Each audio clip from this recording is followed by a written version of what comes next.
Hey guys, Rexter here, and welcome back to a brand new Fnaf Ruin video. In today's video, we're going to be covering the mysterious and probably most beloved character in Fnaf history. That character is Candy Cadet. We're going to be going over how and why he was even in Fnaf Security Breach to begin with, the lore of his story, and of course, what it means for our wonderful protagonist in Cassie. And what you hear in this video might change your entire perception of Fnaf Security Breach Ruin. So what better way to start this video than to explain who and what Candy Cadet is. So Candy Cadet first made an appearance in Freddy Fazbear's Pizza Simulator.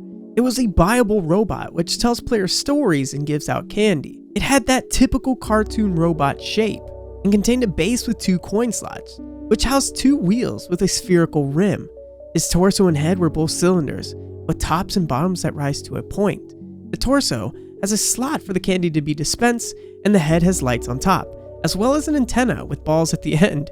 His hands look like they could be from a claw machine, and his head, base, and hands are all connected by the torso, kind of like an accordion. All the brightly colored parts of him change colors constantly. Now, in Fnaf Pizza Simulator, there are 3 known stories that Candy Cadet will tell after he gives you a candy. Now, the possibility of hearing those stories was very difficult and takes a fond memory of the color scheme that quickly flashes on him. There's no exact color scheme that you can actually follow to get the story, but there is, however, one way that helps memorize the schemes. After he tells you to come back for a story, the color schemes will stop flashing and he paused for a very short moment, eventually telling you one of his stories.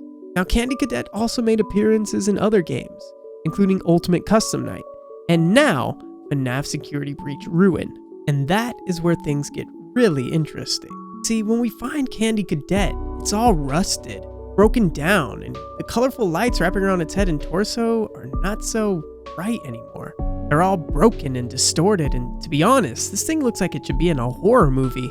He's all withered, and his antennas are no longer colored, and the large colored lights on top of Candy Cadet's head are now missing. Now, the one bright spot about this is he's here to tell us something that could change the entire lore of Fnaf Security Breach Ruin. But, of course, there's a catch. In order to get your story from Candy Cadet, you have to collect the Faz tokens that can be found within presents all throughout Chapter 9. Once you find a Faz token, you can insert it, and he will give you one line of the story for a Faz token. And this story brought a lot of questions to Fnaf Security Breach players worldwide. So let's go ahead and give it a listen before we break it down. About a mother and her little boy who lived alone in a cabin in the dark woods. There was a monster in the woods, but the mother caught it and kept it locked in the basement. The monster always made scary noises at night, but the mother would tell the boy not to worry because it could never get out. Then she would sing the boy a lullaby to sleep. One day, the monster stopped prowling and instead listened and learned the lullaby. The next day, when Mother went out to find food, the monster sang the lullaby from the basement. The little boy heard the lullaby and opened the door. So let's do a quick summary of the story that we just heard. The story tells about a woman and her son living in the woods. A monster who lurked in these woods before it was caught by the mother, and then eventually trapped in the basement. Now, the monster commonly made noises that scared the boy, but the mother would reassure him by singing him a lullaby. Eventually, though, the monster learned the lullaby, and on that day, when the mother finally went out, it sang that same lullaby, causing the boy to open the door where it was and releasing it. So now, obviously, this brings up a lot of questions. 1, who's the little boy in the story? Who's the mother? And of course, who's the monster? And that brings me to theory number 1. I believe that the little boy in this story is actually a parallel to Cassie in Fnaf Security Breach Ruin. And the mother, in this case, is Gregory. Now that leaves one question. Who is the monster? And that, my friends, I believe is the mimic itself. You see, I believe that Steel will put this Candy Cadet in the exact position to give us a foreshadowing of what we were about to walk into. You see, it was at this point that I realized that Cassie has been following the sweet lullabies of the mimic itself, and that lullaby was Gregory's voice. Originally, Cassie came into this whole thing unsure, but wanting to save a friend, and only found comfort in Gregory's voice as he led her throughout the pizzeria, teaching her about the security nodes, all the animatronics, and how to survive, ultimately leading her to one place and one place only, the basement. And Cassie herself even calls it the basement. In the final chase scene, she tells Gregory, "You're a bit late. This thing is already in the basement," which, to be honest, up until this point, I just referred to this place as the underground of Roxanne's Raceway.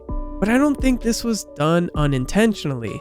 Steel Wool put these exact words here to point out the fact that the Candy Cadet story was talking about the one and only mimic.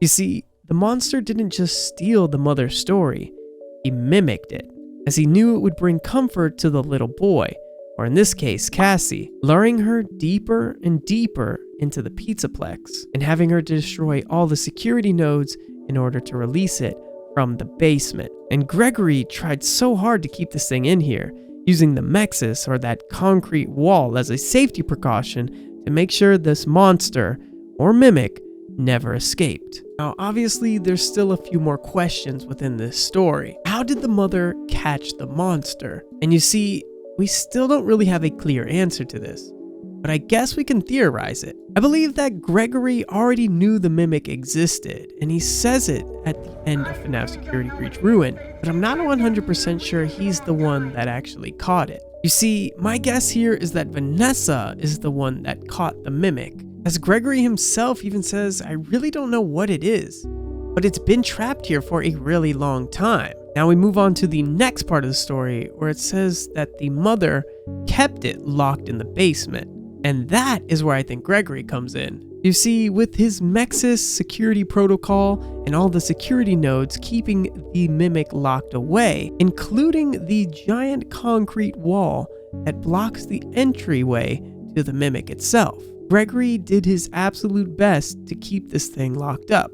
So I guess the next question would be, the monster stopped growling and instead listened to learn the lullaby. What does that mean, and why does the Candy Cadet even say that? Well, here is a giant theory that might change the way you guys look at Fnaf Security Breach, or maybe even think I'm crazy. But I think this monster is split between two characters in the game, one being the mimic, and the other being William Afton, as William Afton handles things a lot different. He's all about action, he's all about getting what he wants, and he doesn't care who he hurts in the process, or who knows, as Gregory knows so well. But the mimic, on the other hand, handles things a lot different. He's more strategic, he listens, he learns, and he plots. Or in this case, learns the mother's lullaby. You see, the mimic knew he wasn't just going to break out of here. He knew that he needed somebody to do it for him. Or, in this case, the little boy in the story, also known as Cassie.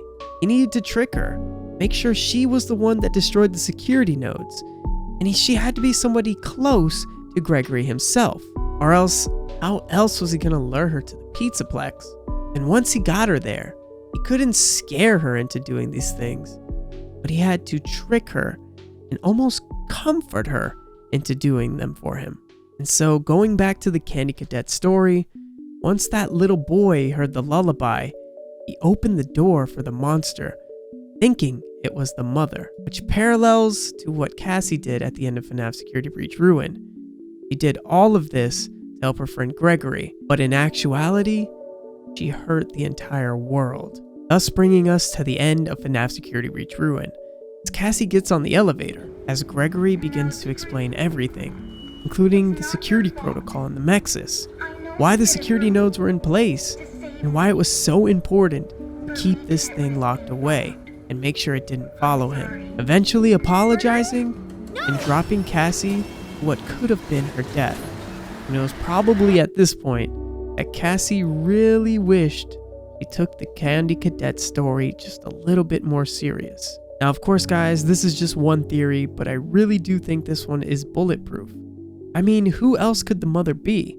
I guess theory number 2 could be that it is actually Vanessa. But if that were the case, then who would be the little boy? And the monster, guess, could still be the mimic.